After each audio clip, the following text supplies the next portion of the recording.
leen jox seen wàccuwaay mbokk yi xarit yi ñu ngi fii ci RTS bu Thiès rajo bu ñu duppee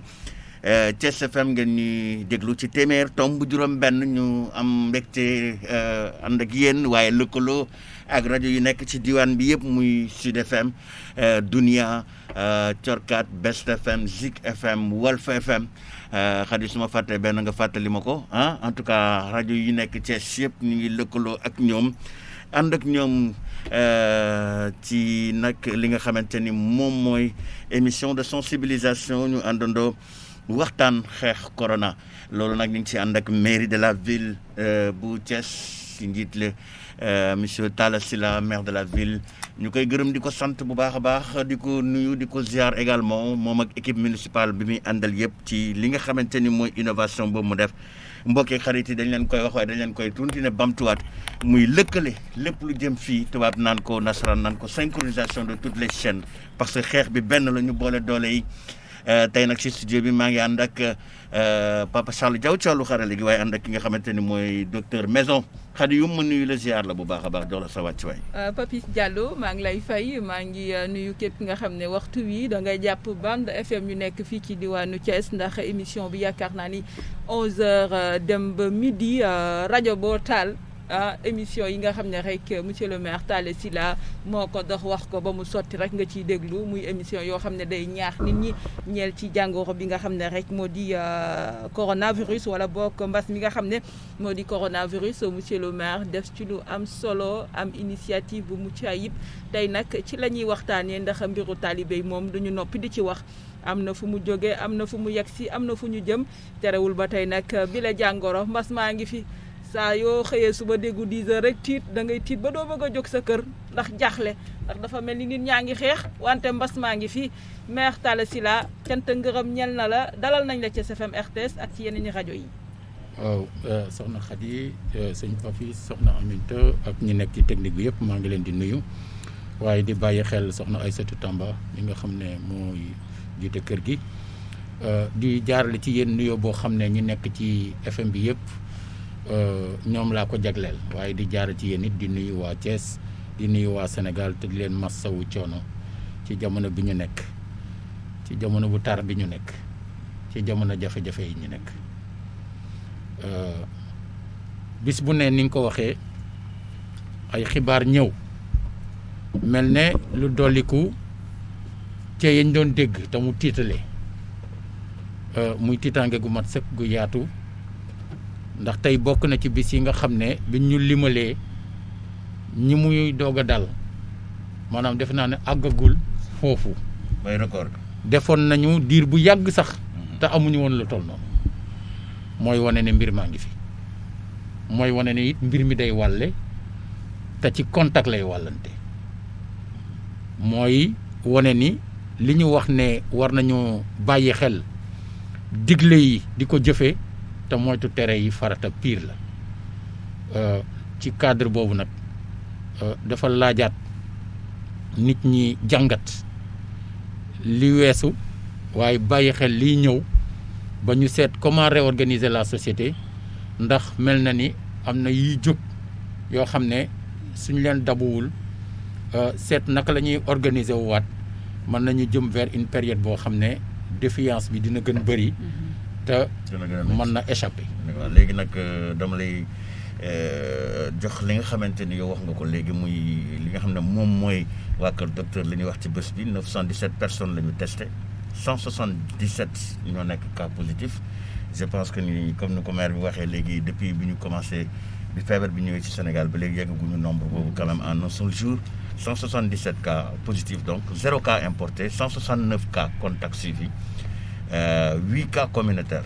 donc ñu ne Liberté 3 moo am benn Mbao benn Pikine benn Tamba ñett Touba ñaar 65 patients maanaam ñu feebaroon nekkoon ko docteur la ñu ne wér nañu juróom ñett maanaam 8 cas grave la ñu am amuñu nag kenn ku ji boromam ci bés bi waaye ñu mun nañ ko jàpp ci tënk ni ko Sénégal 1886 cas la déclaré gum 715 ñoo ci wér 18 fukk ak juróom ak ñett nit ñoo ci wuyu seen borom yàlla na leen yàlla xare àjjana benn évacué lañ am fu mu toll ni Sénégal ñu ngi toll ci 1151 yoo xam ne ñu ngi nekk sous traitement. muy lim bu bari monsieur le maire jéego yi bari na initiative yi moom yaakaar naa ni 2 mois ngi nii corona rek la ñuy wax mu mel ni nit ñaa ngi def nit ñaa ngi wax mais jàngoro baa ngi fii problème bi lan la exactement parce que dañoo dem ba dañoo jaxle. dafa baax ñu yokk ci li Papis doon wax léegi lu ci feeñul mooy ne ci téeméer ak juróom-ñaar fukk ak juróom-ñaar yooyu nga xam ne yu bees la yu koy doog am Thiès am na ci. mooy contact yi. contact la ñu. kër sëñ Ablaye Yaqin ndax xam ngeen ne am na mag mu fa génn àdduna li tax ñuy wax nit ñi ne leen dañuy toog te bañ di riir tamit di dem ci yenn yi lu mel nii moo ko waral keroog bi loolu amee ñu bëri riir nañ dem ci kër ga. ba jaay journaliste sax. voilà loola xam nañu ne ci lu wér ci ñu nekkoon en contact foofu ak moom am na ñu bëri ñu ko ci am alors loolu nag daf ñuy indiwaat ci kenn ku ci nekk bàyyi xel ne mbir mi am na ndax ba loola xewee bëri na ñu nekkoon ca koñ ba ñoo xam dañ naan amul tey xam nañ ne am na mais li important mooy ñu xam ne feebar bi am na ndax li xew ci àdduna bi xew Amérique xew France xew Arabie Saoudite pour jël ay réew yu nekk ci zone yu bokkul xewoon Chine mais loolu xew na fii tamit li tax événement yi àdduna bi yi gën a rëy amuñu ba ci Makka ba ci lépp loo xam dañ ko daan tuddee sport ci yu mag lu bëri di ci jaar ci business ci alal amul ba ci événement religieux yu bëri amul ak diine bu mu mën ci doon loolu sa amee c'est parce que dëgg la kon loolu nit ñi dañoo war a dépasser état bu am na ak amul parce que am na bu amul woon du yaatoo noonu ba avion yi toog maanaam xam nga parfois dafa am lu ñu tuddee théorie du complot boobu souvent buñ la koy tegal dañ lay tegal loo xam ne dafa vraisemblable maanaam boo ko déggee da nga naan yenoon na maanaam mais théorie du complot boobu en général li muy jur aussi mooy nit ñi dañuy obligé teggi li dëgg ba du ñu moytu la ñu war a moytu parce que dañu naan non non daa am ñu toog fee rek di lal plan nangam ak nangam mais kon kay kon plan bi rëy na te ñi ci war a mën a bokk ba mu yaatoo noonu rëy na te loolu mënut a nekk maanaam mënuñoo def plan boo xam ne waa Arabie Saoudite dañuy toog waa Sénégal toog waa Italie toog waa Chine toog waa Russie toog ñeneen ak ñeneen toog pour di lal benn plan contre kan alors lii mbas la mu dugg ci àdduna di faagagal ñëpp suñu waree lal plan kay mooy plan de sortie nan lañ ciy génnee nga xam ne invité nañu vraiment les organisations internationales cel nañu mënee muy waa OMS ak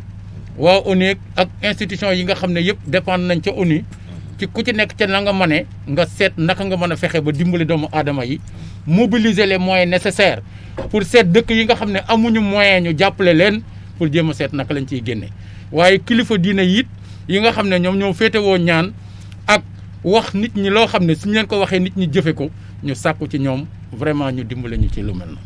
mu mel ni wax nga ko sànq deni moom am na ci parce que am na ñoo xam ne moom nee nañ carrément mbir yi amul ba pare dañuy def sa ay théories yu doy waar business a ngi ci nombre de morts yi sax dañuy dem ba dañuy ne amul ministère bi moom moo ko créé da ngay xalaat se ne dans quel Sénégal nous sommes parce que muy loo xam ne doy na waar monsieur le maire ba tey ci initiative yi yow ba mbas mi ñëwee jot ngaa yëkkati ay ndimbal yu bari jëbal ko askan wi nga sóobu ci daara yi nag liggéey bi mucc na ayib ba tey yaa ngi leen di toggal processus bi nga ñëwaat ci ak tamit yaa nga ca mais taalibe yaa ngi ci biti. waaw li nga xam ne moom moo am mooy ñun dañoo nekk cim réew am ay njiit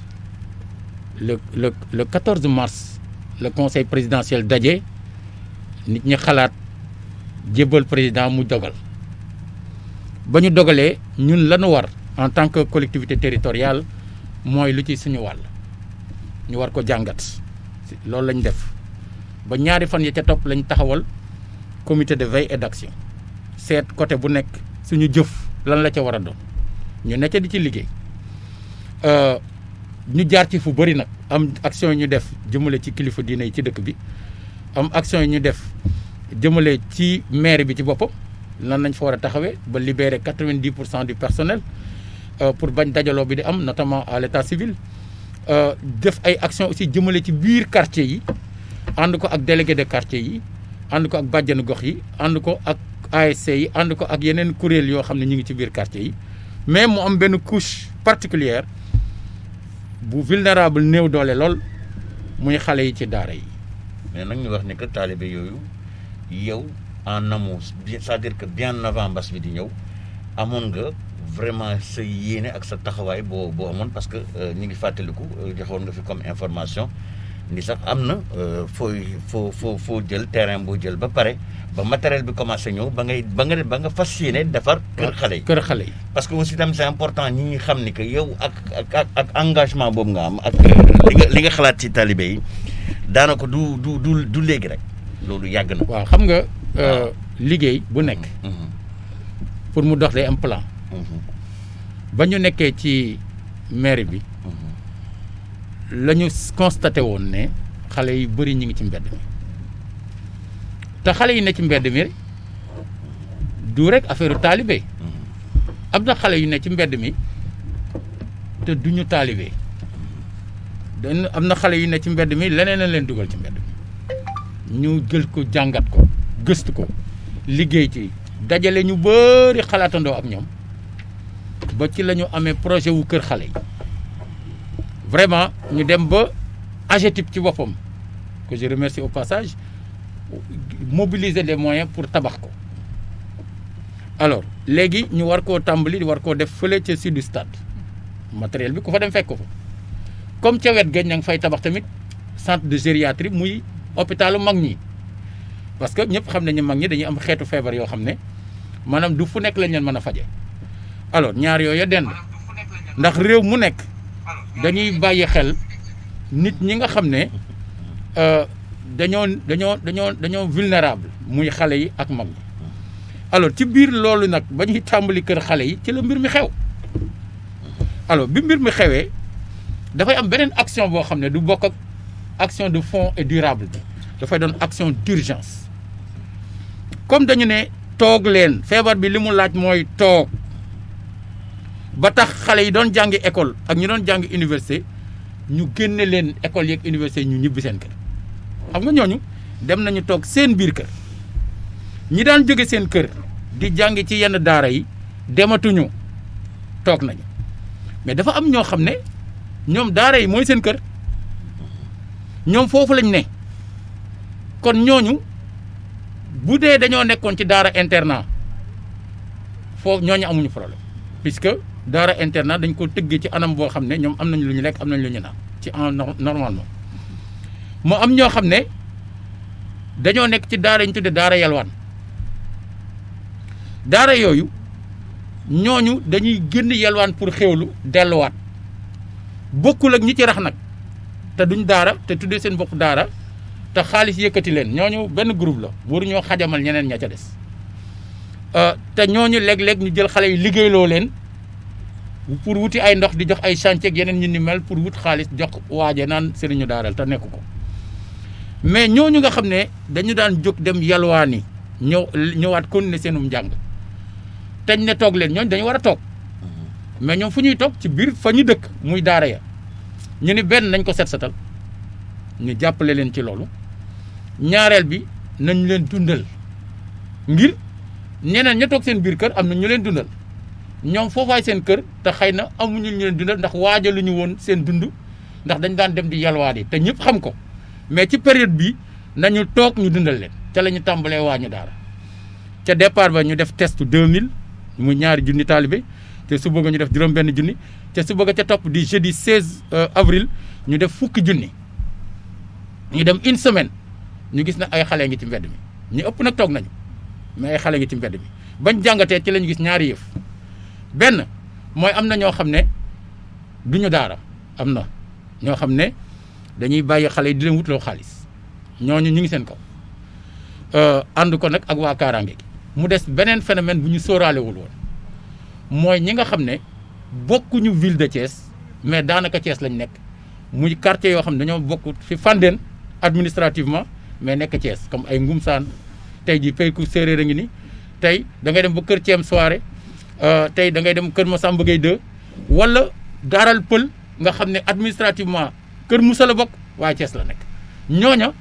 ñu obligé sóor leen ba tey jii ñu ngi toll ci 10,000 taalibe ak juróom par jour yoo xam ne ñu ngi togg di leen jox loolu nag phénomène la boo xam ne ñu ngi ciy sant yàlla ndax lu mu diis ñàkkoon ko def moo nar a gën a diis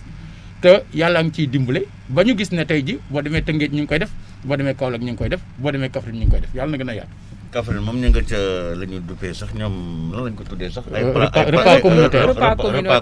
repas communautaire. Kii monsieur le maire dafa am loo xam ne dafa am solo aussi tamit ñu bëggoon xam lan mooy rôle fédération maître coranique yi ci liggéey bi ngay liggéey bu mucc ayib bi nga xam ne moo jëm ci wàllu waañu daara yi parce que def naa ñooñu am nañ ci une place très importante. waaw ñoom nag vraiment ñu ngi sant yàlla bu baax ndax ca départ ba xëy na ci ñoom am na ci ñoo xam ne sax ànduñu woon ci jëf bi waaye biñ demee ba ci biir non seulement rafetlu nañ ko mais dañ ci jàpp wëlbati ko dem di def sensibilisation ñoom seen bopp di wër di seeti sëriñu daara yi di leen wax nañ téye xale yi moo tax bañ ko tàmbalee ak léegi am na fu mu feeñ waxtu bii may wax ak yow am na jataay boo xam ne am na autour du préfet pour waxtaane yi fi xale yi le maire Deneba Sall moom moo ma teewal foofu waaye ñi nga xam ne ñoo jiitee sëriñu daara yi ci région bi ak ci département bi ña nga fa am ñu leen fa teewal war faa waxtaane mbiru xale yi nekk ci mbedd mi yan jéego la ñu mën a teg ba mu am solution xam nga boo gisee Kaffrine ci reportage bi ñu ci def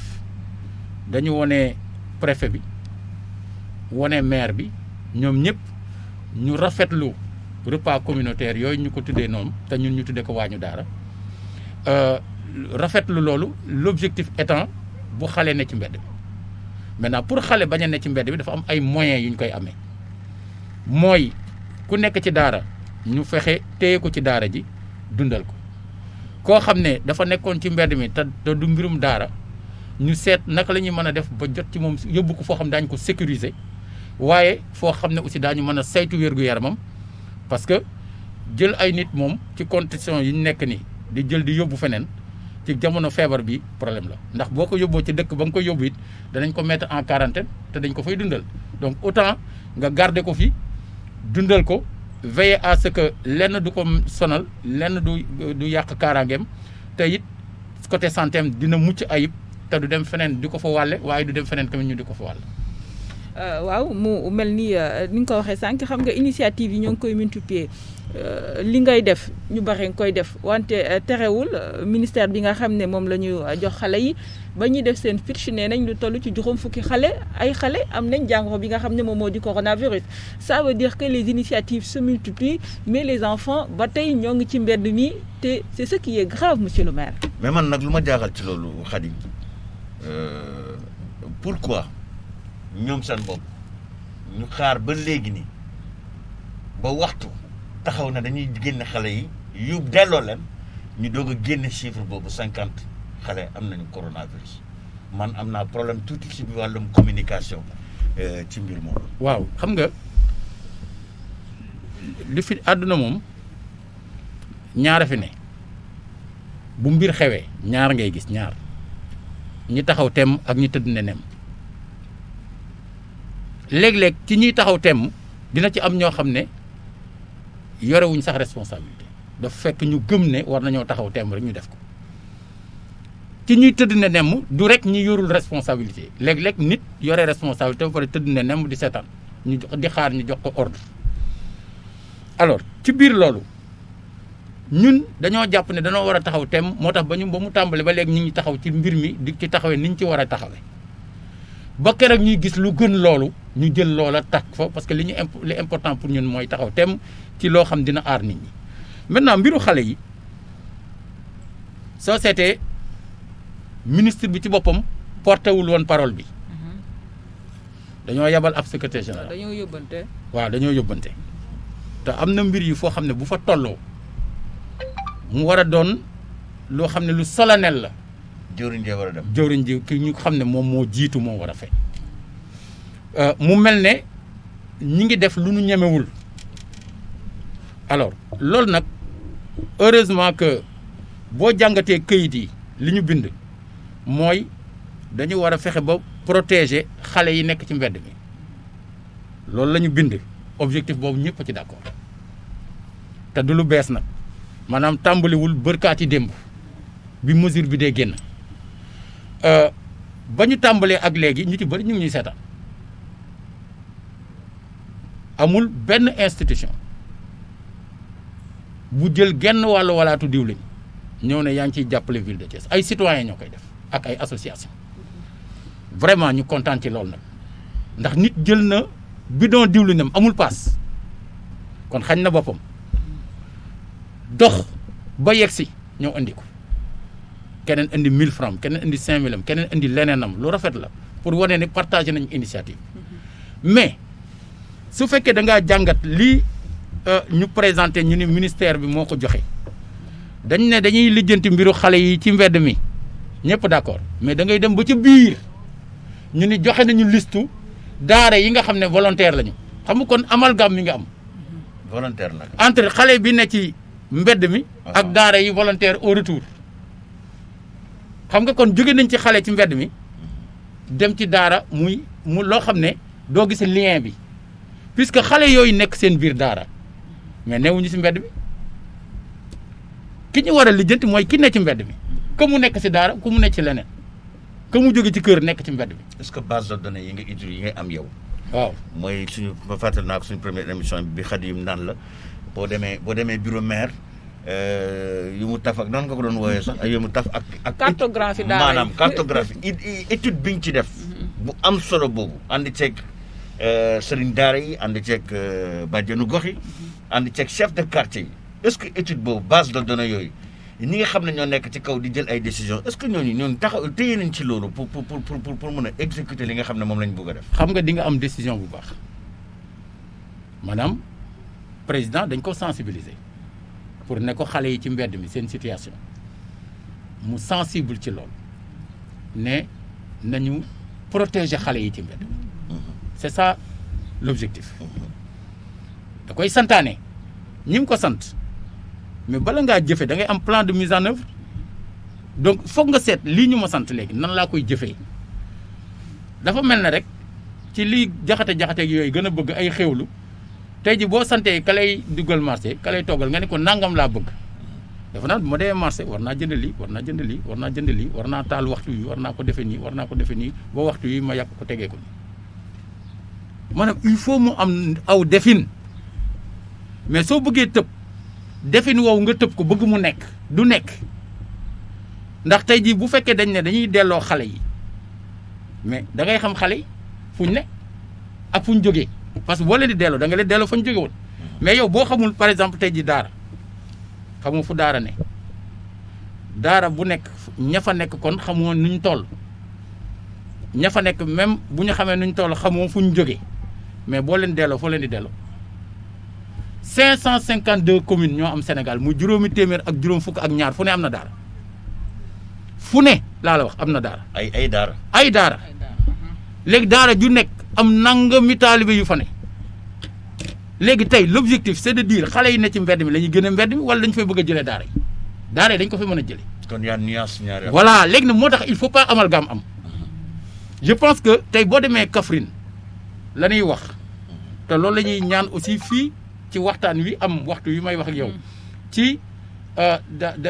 ci préfecture waxtaan wi am dañuy ñaan aussi mu jur lu mel noonu mooy ñu am objectif ne dañuy aar xale yi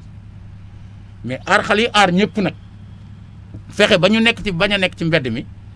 waaye objectif bi mënta nekk du nekk te du mës a nekk xeex daara wala jële fi daara alors li am mooy lan mooy tey jii que ñu ne na ñëpp toog nañu dimbalee ñi bëgg a toog ñu toog ci seen daara ñu dimbal leen ci wàllu dund ñi ngi koy def ñun ci suñu boor bu ma sañoon ñëpp def ko ci yeneen i dëkk xalif généraux yi wax nañ lu jëm ci loolu ku ci man na def lu jëm ca loola xale ya toog maintenant ñi bañ a toog tey forcé seeni xale ñu génn ci mbedd mi pour yeneen raison yu bokkul dara ak jàng alxuraan ak yooyu ñooña am na nuñ ko mën a lijjantee xale yooyu ngay jël yóbbu leen ci centre protéger leen le temps mbas mi mais pas jël di yóbbu. parce que jël di yóbbu non jël di yóbbu non jël di yóbbu baaxul. àndoo fu mu ne nii jël si yóbbu. non jël yóbbu baaxul ngir lan ngir feebar bee tax ndax feebar bi yow xamuloo ndax nit ki am na ko même boo ko testé léegi ñaari fan après mën na ko am léegi moom mu dem foofu yóbbu ko wala dem foofu ñu wàll ko ensuite la ko génne woon foofu moom mbedd ma kooku nga xam ne sax daara taxul mu jóg la ko génne woon ba mu dugg ci mbedd mi mais boo ko yóbboo fa nga koy yóbbu est-ce que am nga garantie que du nekkaat ci mbedd mi loolu laa wax ni il ne faut pas déplacer les problèmes il faut juste ci moment bii ñoo xam ne même bu diisee nañ dajale ay moyens dundal xale yi parce qu'on est en période de crise et on doit les protéger fa ñu toog nañ fa toog ñu setal ko jàppale leen ci cet gi jàppale leen ci dund bi bu ko defee suñu demee ba nga xamante ni lii jeex na ñu réfléchir ensemble vraiment am inclusion bu mat sëkk participation bu mat sëkk ñu gëstu seet que faire de la question des enfants en situation de. waaw monsieur le maire bu ma la dégloo dafa mel ni yow opération bi nga xam ne gouverneur région moo ko lancé woon c'était à Kaw Sarafal avec benn daara bu fa nekkoon retour des talibés chez eux tey mu mel ni Thiès retour boobu ñoo ngi koy nuancé parce que ni ma déggee nga wax préfet mi moo ngi wax ak sëriñu daara yi te yaakaar naa ni lijjanti problème bi fii la ñuy mujjee def est-ce que loolu tamit changement de stratégie tamit loolu du gën a indi jiixi jaaxa ci xeex bi. non xam nga dafa am ñaari catégorie xam nga état bu amee dafa am lu ñu tuddee déconcentration am lu ñu tuddee décentralisation dañuy fal président ci kaw mu tabb gouvernement waaye comme président mënut a nekk fépp day tabb tamit ñoo xam dañ koy teewal ci région yi ñuy gouverneur ñu koy teewal ci département yi ñuy préfet ñu koy teewal ci arrondissement yi ñuy sous-préfet alors ñooñu ci baatu turu président la ñuy waxee turu gouvernement la ñuy waxee ñooñu dañ leen a tabb dañ leen a nommé waaye mu am lu ñu tuddee décentralisation mooy état bi ci compétence yi mu yor dafa am yu mu yëlbu bàyyi ko ca gox ya ñu jox ko ñoo xam ne population yi ñoo leen di falal seen bopp président tabbu leen ñooñu bu ñu leen falee gën a jege population yi pour ñu mën koo doxal ca gox ya sans forcément ñuy daje ca kaw ndax gox yi 552 communes am 5 villes conseils départementaux yi du 45 42 la puisque am na ñetti départements yi amul ay conseils départementaux muy Dakar Pikine Guédiawaye alors donc yooya ñooy daje di lijjanti kon xam nga su fekkee dogal dafa jóge ci président de la république dina am lu mu sas gouvernement ministres yi am lu ñu sas ñi nekk ci dans le cadre de la déconcentration nekk ci gouvernance yi nekk ci préfecture yi nekk sous préfecture yi mais dafa am loo xam ne ñi nekk ci gox yi ak population yi ndegam dogal yooyu dafa jëm ci population yi dafa am lu leen war ci naka la ñuy organiser woo pour ñu mën koo jëfee loolu moo tax mu war di am waxtaan alors xam nga président mënul saa su ne di toog ak 557 maires muy 552 maires de commune ak 5 maires de ville plus 42 présidents de conseil départemental xam nga président mënu ko maintenant ñi nga xam ne ñoo nekk ak ñoom te souvent di assurer contrôle de légalité nga xam ne y a plus de tutelle moom c'est fini mais am na contrôle de légalité donc am nañu contact ak ñooñu ñi nga xam ne ñoo nekk ci collectivité territoriale yi dañoo war di waxtaan boobu moo am instant bi nii préfecture moo waroon am avant maanaam avant ñu doon jóg di jël ne ñi ngi jël ay daara di yóbboo ki yu mel noonu alors dañu war a waxtaan mais xam nga comme ñoom li ma la ko wax dañ leen jox instruction loolu mooy seen difficulté aussi doo leen ko jàppee parce que tey soo jëlee le cas du gouverneur maanaam jëmmi gouverneur bi maanaam Mouhamadou Moustapha Ndaw jëmmu jooju maa ngi moom ñoo nekk doon université ak président Macky Sall ñoom ñoo doon sama mag ci at ñoom fa jiitu woon mais yàlla dafa dogal bañ fa nekkee man maa doon seen njiit ci xeex bi loolu la yàlla dogal ñu nawee ma ko nag ñoom ñaar ñëpp ma leen ciy gërëm mais tey su fekkee donc kooku dafa am cër nekk gouverneur xam nga maa ngi moom amuñu xaar ma yàlla loolu leer na yàlla xam na sama xarit la mais sur le terrain jotu ñoo waxtaan ca loola avant ñu koy jëfee mais ñoom parfois ñu nax leen ndax daara ja ñu jël ñu ni volontaire lañu. dañuy ñëw ne la ah ñi day volontaire lañu pour dem nit ki jàpp ne ah xëy na kii su ma ko gungee jàppale ko mu dem ñeneen dinañ topp exemple bi fekk ñooñu dañuy woore ji tubaatul. ñooñu dañuy woore ji tubaatul. loolu mooy li xew ñooñu yëpp dañuy woore ji tubaatul. ñoom loolu arrangé na leen.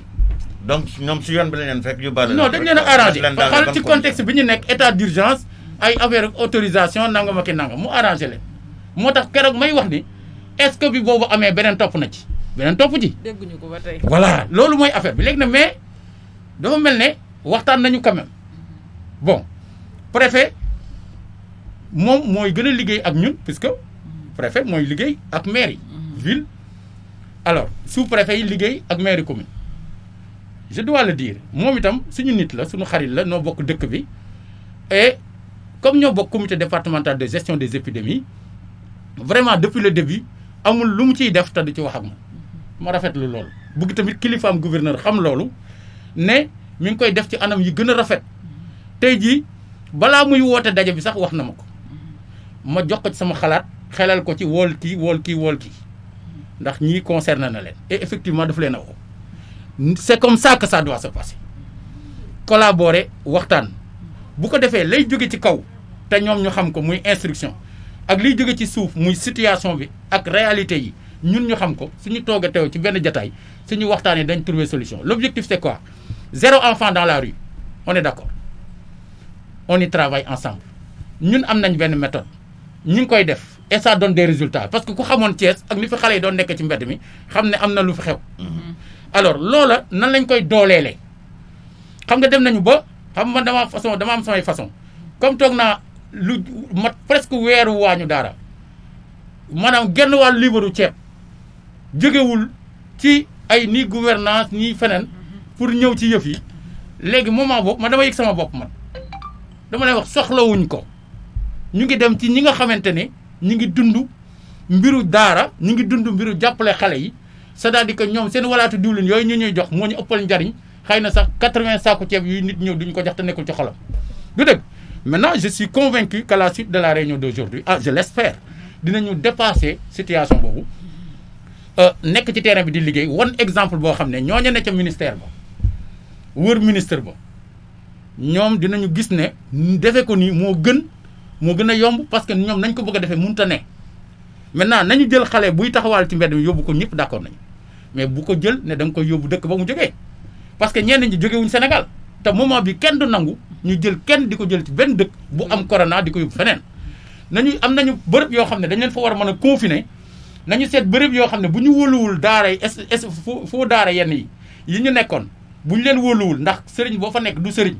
kooku bokkul ci alxuraan ji bokkul ci njàngale mi nañ jël xale yooyu yóbbu leen ci ay barab jël ay dispositions sécuriser leen jàppale leen le temps mbas mi jeex ñu trouver des solutions de fond et durable loolu mooy yoon bi. looloo yoon bi te sànq sa junj nga ko niñ ko bëgg a defee mënta dem parce que jéemoon nañ ko fi muy échec. ñaata yoon bu fekkee da nga ko bëgg a jéemaat ci yi jamono dina doy waar keroog ci comité régional de gestion des épidémies ba ñu noppee ca ndaje ba yëkkati nga sa kàddu mu mel ni li ngay def da nga bëgg ñu gën ko caa sóob ñu gën kaa fulaal ndax am na solo. ndax xoolal ñun dañuy doomu daara bokk kër Sëñ Ablaye Yaqin gi xamuñu lu dul loolu tey ji boo ñëwee maire yi ki nga xam ne mooy secrétaire général bi di Ibrahima Bakhoum que je salue au passage que je remercie pour son engagement et sa loyauté moom taalibe la nga jël Youssou Diop directeur de cabinet mu ngi dëkk kër Alaaji Babacar Ngom mi nga xam ne moom la sëñ Ablaye Yaqin dénkoon daara ja man ma nekk setu Mor Ndiaye mi nga xam ne moom la sëñ Ablaye Yaqin dénkoon dëkk ba mu nekkoon maire ba boobu chef de village ba ca jamono yooyu est-ce que ñun mën nañoo toog ñun ñett ñooñu di nas dara ci benn jamono di nangu kuy def loo xam day faagaagal daara dañ ko nangu ñu c'est-à-dire que ñi nekk ci biir te leen rek lekk yëkkati leen mooy li président bëgg 0 enfant dans la rue ak sécuriser leen xale yi kooku ku ca ne ñu ànd ak yow parce que dañu caa fekk sax d'ailleurs ñu ngi ci woon bu yàgg ni ko Papis fàttalee waaye ñu ngi ci it depuis bi mbas mi tàmbalee di ci dox di def ay initiative yoo xam ne sax dañ nañu mënu leen ko te teewul ñu def ko mais ku bëgg a jóg def amalgame entre objectif boobu ak ne da ngay fii jëlee ay daara parce que boo ne da ngay delloo nit ñi da ngay dem fekk ay daara di seet daara yu bëgg a delloo ak yi nga xam dañuy jël décision delloo leen ça veut dire que on est plus dans l'objectif de 0 enfant dans la rue parce que nit daara boo xam ne toog nañu ñu di leen jox ñuy xewlu seen xale génn ñu mais doo leen bàyyi comme ni nga bàyyee kër yi amuñu ay xale mais xale yi dañ toog xale bu ne ci mbedd mi ak fu mu mënti jóge mu jóge ci daara mu jóge ci kër dañoo war a lijjanti lool parce que dañ ne 0 enfant dans la rue loolu mooy tax nit ñi kenn du taxaw suba ne y a un projet bu jógee fenn contre les daara parce que c'est ça qui nourrit loolu mooy tuddee vraiment les théories du complot parce que am na ñoo xam ne ci logique yooyu lañ nekk te ils cherchent tout le temps des exemples yu ñu mën a wéeru pour wax ne dafa am nit ñu jóg pour xeex diine ji wala pour xeex daara ji donc bu ñu nekkee ci contexte bu particulier boo xam ne on a dit nañu voilà ba jumaa yu bëri fonctionné lu dul vraiment ci condition yu doy yu néew am ay églises yi tamit fonctionné te ñu moo lay wan ni la c'est pas vraiment un projet bu ciblé benn diine maanaam yëpp fête yëpp benn amatul boobaak léegi nii maintenant on est arrivé à un moment où il faut réaménager tout ça rediscuter de tout ça xool tout en respectant les mesures barrières comment faire pour dalal xelu citoyens yi parce que mi ngi commencé di am ay défiance on a vécu li xewoon Kaolack et le président de la République va prendre la parole. loolu moom loolu ñaari dañ ci wax parce que tamit benn pàcc bu njëkk bi moom mooy yow en tant que maire nan nga gisee défiance yooyu ak ñi nga xam ne dañu leen ñu taxawee benn partie population bi ne nañu ubbi jumaa yi. tey cérémonie levée des couleurs loolu laa defoon sama waxtaan dama koy continuer di def lundi bu jot parce que man du ba ma nekkee maire ba léegi chaque lundi moom nañ ci sant yàlla ngir drapeau dafa war a rester hymne bi dafa war a rester. lii dafa ñëw bettuñu lu la bett man la ñëw fekk nuñ daan doxee ci côté yëpp ci côté diine ji ci côté njàngale mi ci côté njàng mi ci côté yar bi ci côté tudd yi ci côté takk yi ci côté dëj yi ci côté yëpp mu ñëw dal suñu kaw changer suñu comportement suñuy habitude changer suñu ay aada laal suñu caada loolu tàmm laago la ngëm tamit nag gën ko sori alors lu mel noonu su amee il faut comprendre que dina am ñenn ñoo xam ne ñoom ci seen dund déjà ñoom bu ñu jàppee ni seen diine laaj na leen seen bakkan dañ koy joxe kon xam nga le fait de leur dire boo demee julli ji feebar mën na laa def du tax ñoom ñu mën ko nangu toujours mais boo defee nangam lor keneen loola war na leen mën a tax a reculer mais loolu dem na ba benn moment boo xam ne parfois ci application bi ak ci doxalin bi mën na am ku ne ci terrain bi jëfee ko noo xam ne day révolter loo ñeneen moo tax ma ni décision bi ca kaw mën na baax mais ci jëfin bi ci terrain bi dañu war a bàyyi xel lu bari loolu nag comme président mooy président ñëpp dafa jaadu mu jël kàddu waxaat rassurer tout le monde ginnaaw bu mu échanger ci suuf ak kilifa yi Sénégal waxtaan ak kilifa diine yëpp wëlbati ko waxaat loo xam ne dina dajalewaat société bi autour d'une même orientation boo xam ne dañ ci mën a jëm. te monsieur le maire ñuy wax noonu ñoom dañ ne mën nañ dugg ci jumaa yi sol ay suñuy masque am distanciation beeg yëpp taxaw normal et puis respecter les règles barrières pour effectuer la prière alors loolu dañuy glisser daf ñuy permettre ñu glisser wax la yow lan ngay xaar tey ci discours du président de la République ñu fàttali woon ne que d'abord le premier message était que c'était le message demain suba la waroon nekk mais on vient de nous informer que normalement tey la war a wax alors à 20h moo lay wax ne y a urgence voilà donc y a urgence alors yow vous monsieur Talla Sylla lan ngay xaar ci discours président de la République mu dalal xel yi parce que loolu mooy rôle président mu rassurer nit ñi dajalewaat société bi won leen ne leen lii bépp mesure bu ñu jël ci li ngeen ñu sant la bokk puisque l'article 3 de la constitution dafa ni sañ-sañ bi askan wi moo ko moom te moo koy dénkaane wala mu doxalal ko boppam ci référendum waaye dañ cee teg ne amul benn pàcc ci réew mi wala benn doomu aadama ci réew mi bu mën a aaki moo sañ-sañ boobu c'est l'article 3 de la constitution alors loola moom dafay waraat nit ñi ne leen ki moowuma seen sañ-sañ li ngeen ma dénkoon laay jëm di doxal mooy aar leen fexe ba ngeen wéer fexe ba ngeen am kiiraay ci biir cadre boobu ñi may xelal dañ ma wax ni ma lii ak lii moo war a nekk su dul loolu dina faagaagal réew mi léegi loolu ci diggante bi du ñàkk am na yeneen xelal lu ñu ko jox na lépp toujours jëm ci cadre aar askan wi faj askan wi dundal askan wi parlant de dund 1 mois wala lu ko ëpp a ngi nii mu waxoon wàllu dund bu jëm ci nit ñi te ba léegi nekkagul en tout cas nekkagul fii bokk ci Thiès kon mooy wane ni am na difficulté ci mise en œuvre bi ci ñi nga xam ne ñoom lay dénk yëf yi alors am na yu gën a yomb loolu mooy pour bëgg ñu xam ne ñëppoo ko moom suñu waree am des fonds importants yu ñu war a def nañ ko subventionner pendant une période dund bi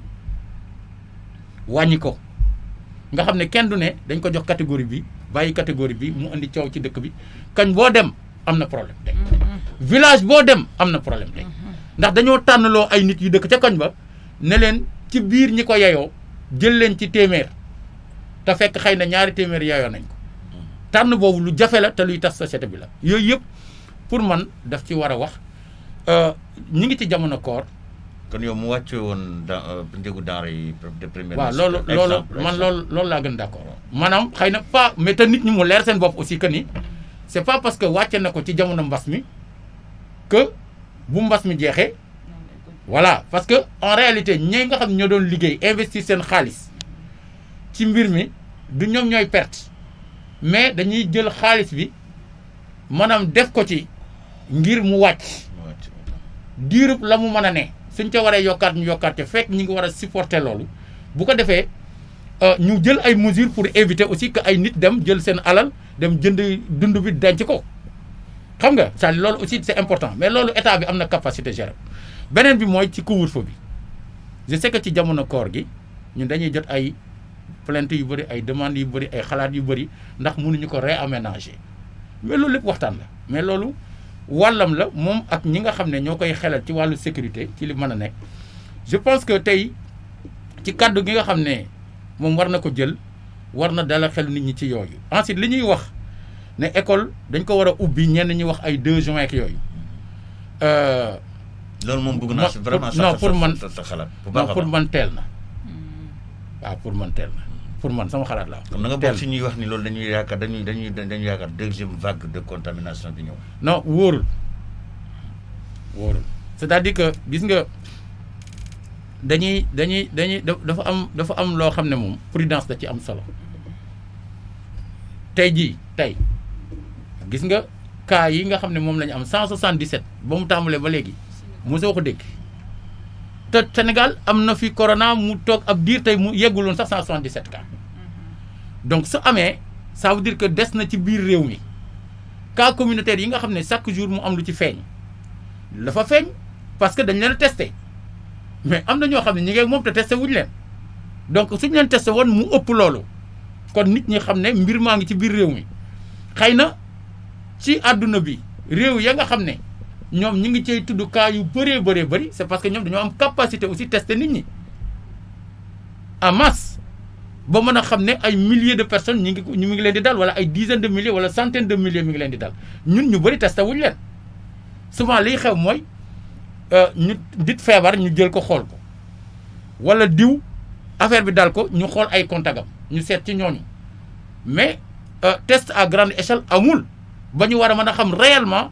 c'est-à-dire mbir moomu nan la toll ci biir société bi donc il faut qu'on soit prudent à mon avis. test grande échelle bi sax ñu bari ñoo ngi koy sàkku ne dañ ko war a def mais waa Kër Docteur moom côté boobu dañ cee am réticence ba ci ministre bi sax ndax ñoom gëmuñu ñu testé tey Khadioum ñu ne amul Khadioum yaakaar ni fu mu nekk nii moom jàngoro bi du pour moom bu ko defee mu mën a fël-fëlaale yow. non xam naa ne loolu mën naa ko comprendre parce que ci feebar ni mu tëddee ñoom nee nañu mënoon nañu jóg tey testé ñëpp 3 jours après. moitié bi am ko donc loolu ñoom c'est scientifique et c'est technique loolu ñoom ñoo yore wax boobu man li ma bëgg a wax mooy à partir du moment où mënuñu def loolu mais bu ñu gaawantu génn parce que xamuñu ci biir société bi nan la fi yaatoo loolu tax ma ne nañu prudent lii nga xam ne mooy xew chaque jour ñu xam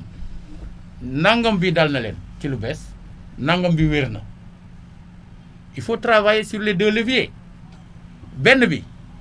ñi yore paj mi kaa yi jotee yegg ci ñoom ñu gën a góorgóorlu te ñu dimbal leen ci moyen nag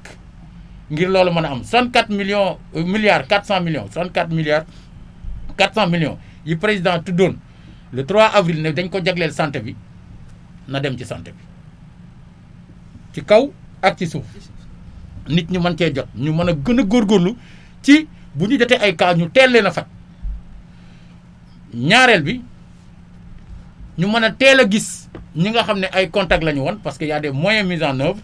aussi bien au niveau de ñu yore santé bi que ñu yore kaaraange gi parce que ñooñu ñooy dimbale gars yi ñu trouver tamit ñi nga xam ne ñoom loo yor mbir mi ñu teel leen a trouver parce que ñoom suñu leen trouver wul ñooñu ñooy jur cas communautaire parce que ñooy tas ci biir dëkk bi après wàllu ko ñeneen ba dootuñu xam ku leen ko wàll kon action benn ngi noonu beneen action bi mi ngi jëm ci fexe ginnaaw paj ma fexe ba nit ñi di respecter mesures barrières yi ba du dal keneen maintenant à ce niveau là éviter la stigmatisation jiiñante bi ak jalaxante bi ki jàkkaarloog man xëy na ñun mesures yi ñu jot dañ ko jote ci tubaab yi ndax ñooñu njëkk a jot feebar bi mais ñoom seen société dafa am nu mu bindoo seen société na mu bindoo moo tax mën nañoo jàkkaarloo ak Malick Jaxate ne ko toogal sa kër jàkkaarloog ñoom day Jaxate ak ñoom Malick ak ñoom Khoudia Kébé toog leen seen kër xam nga baat bi dafa diis dafa metti mais ñoom tubaab yi mën nañ ko loolu lan lay jur mooy l'envers les autres bi Sartre doon wax bu musiba dee ñëw ci man ci keneen ka la jógee alors que ñun dañoo yare ci milieu boo xam ne nit ay garab. je pense que restons chez nous sax moom. voilà mooy toog naa sama kër. toog sa kër. nanu toog suñu kër. nañu àndandoo ñu ñëpp. non xool toog naa sama kër boo nee toog naa sama kër nga ni lu tax ma toog sama kër parce que damaa ragal ne mbir maa ngi ci man mën naa nekk porteur asymptomatique nga xam ne feeñul te bugguma la ko wàll ndax dama laa fonk ndax dañ maa yàgg a wax man maay sa garab nit ay garabam te bugguma doon sa jàngoro. garab googu Artemisia ñu koy bay fii ci Tivaouane. yegg nañ ci question taf waaw ndax fu mu nekk nii dose bi ñëpp a ko bëgg. def ko rak moo gën a gaaw. dose Artemisia bi yow lan mooy sa xalaat ci garab googu nga xam ne nee nañ day faj. xam nga sëb bu tëyee tàkk wet gu ne lañ koy uppee te c'est vrai que c'est une fierté pour ñun que ñu ni Afrique la feeñee l'essentiel mooy ak fu mu mënti feeñee àdduna bi yëpp la war a jariñ nañ fexe ba nit ñi nga xam ne ñoom la seen xam-xam màcc jëm ci loolu ñu góorgóorlu ci moyens yi président di dégager ñu jël ko def ko ci waa OMS ci seen bopp am nañ ci wàll ndax am nañu ay experts yu leen mën a permettre ñoom de confirmer que garab yi ñuy teg garab yu valable lañu bu boobaa ñu dajale xalaat yooyu yëpp teg ko jëfe ko fexe faj nit ñi ba nga xam ne dootuñu nekk sax ci logique naan ñu ngi wër vaccin ak yu mel noonu mais ñu xam ne lii bu la dalee boo jëlee lii nga faju. alors beneen question taf monsieur le maire yow taxawaay yi nga taxaw nii ak taalibe yi ñu fàttali sax ni que maa ngi wax kër xale yi mais avant chaque 25 décembre yow da nga daan def ay cadeau de Noël yoo xam da nga ko doon jagleel taalibe yi. Noël pour tous. Donc yooyu yëpp mën na am loolu mais fu mu toll nii xeex bi nga nekk nii ak taxawaay bi nga taxaw pour jàppale taalibe yi lan la jaral ba fan nga mën a yegg. fa ma mën a yegg yàlla bu ñu fa yegg ndax kenn ku ci nekk ak na la yàlla bindee ak kenn ku ci nekk ak la la ñor tey jii ci mbir mi ñu nekk responsabilité yi ñu dénk daf ñu laaj ñu taxaw ci wetu askan wi. mais ci biir askan woowu ñuy taxaw ci wetam daf ci am ñoo xam ne ñoo ci gën a néew doole mooy xale yi kon tant que ñi ngi ci biir mbas mi jaral nañu ba lu ñu man ak lu ñu mënul xam nga loolu kon mooy jaral nañ lu ñu attan ak lu ñu attanul moo tax ma ne yàlla buñ ci egg parce que yàlla na suñu borom def mu gaaw a jeex mais yàlla na suñu borom def bu jeexul it ñu am kattanu taxawee ci niñ ci war a taxawee waaye it wax naa ñëpp ca tàmbali ba. ne ba may tàmbali wàññi daara yi su ma demee ba mënatuma ko dinaa seet daara bu ci ëpp nit ci Thiès ma dem toogandoo ak ñoom bu ñu lekkee ma lekk bu ñu lekkul ma def. ba fu mu nekk nii sant yàlla koppar yi ñu ciy def par jour takk gannaaw takku na waaye ba léegi fu mu toll nii dégguñu vraiment maire baa ngi dem ak mi ngi dem daal mi ngi wëyandi. waaw xam nga boobaak léegi ñu ngi koy def te amaguñu bis bu ñu toggul nag. waaw ñu ciy sant yàlla mais il faut ma gërëm foofu président de la république ndax dafa def ordonnance numéro 5 ordonnance numéro 5 bi c'était pour yombalal maire yi loo xam ne bu conseil amul duñ ko mën mooy loo sañ-sañ yoo xam ne conseil de ville wala conseil municipal bu dee commune la wala conseil départemental moo am sañ-sañ bi mu ni léegi te mënuñoo daje ndax dañoo tere daje yi na ko bureau bi def suñu bureau daje woon na vendredi pour xoolaat budget bi orienté waat yëf yi mu jëm ci xeexu corona bi ci anam boo xam ne maanaam suñu waree génne dara pour mu jëm ca loola mu gën a yomb loolu président moo jël dogal bi faaw mu gërëm ko ci loolu. mbaa yëg nga ni yaa gën a cher dépense Sénégal. waaw parce que xam nga lu tax. damaa gën a yaatu njaboot ci Sénégal dépense moom macha allah. léegi loolu sa taf lu ma ci bëgg a yokk ndax keroog maa ngi taseeg Fatou Badiane mu ne maire toggalul ñi nga xam ne ñoo di taalibe yi néew di doole yi ay waajur yoo xam ne dañuy woor ba ngoon du ñu am lu ñu lekk ñu gàddu seen siwo boole ceeg musóoru ngir ñu jox leen mu wax ma ko affaire bi touché ma trop muy loo xam ne c'est à saluer parce que ñam moom fu ñu koy joxee ña koy jëriñoo kenn xamu ko. ci beneen pàcc bi ñu wax ne ba léegi ñëpp ñi nga xamante ni am nañu lu ñu dimbalee lu ñu jàppale mairie bi ñu ngi foofu di leen recevoir donc monsieur le maire mi ngi leen foofu di leen recevoir comme ni mu ko waxee ku am benn genn wàllu litre rek ak loo si mën a jàpp nga jàpp si alors monsieur le maire dañuy tàggatoo. maam yàlla yërëm ñoo yërëmal sa jaam ñee may leen li ñuy ñaan li ñu lay ñaan daal moom mooy mucc ci corona. Voilà, donc Khady. Voilà, c'est notre maire, hein, c'est notre sacré maire. C'est notre maire, c'est voilà. Donc, encore une fois, mbokk ak xarit yi Khady ñu ngi koy gërëm di ko sant bu baax a baax di gërëm ñëpp ñi fi àndoon ak ñun waa Carrefour Média gërëm bu nga xamante ni moo yore lépp lu jëm vidéo fële ca mairie bi di liggéey bu mucc ayib Momar donc ak doyen Latir ak ñëpp ñu àndoon ak ñun.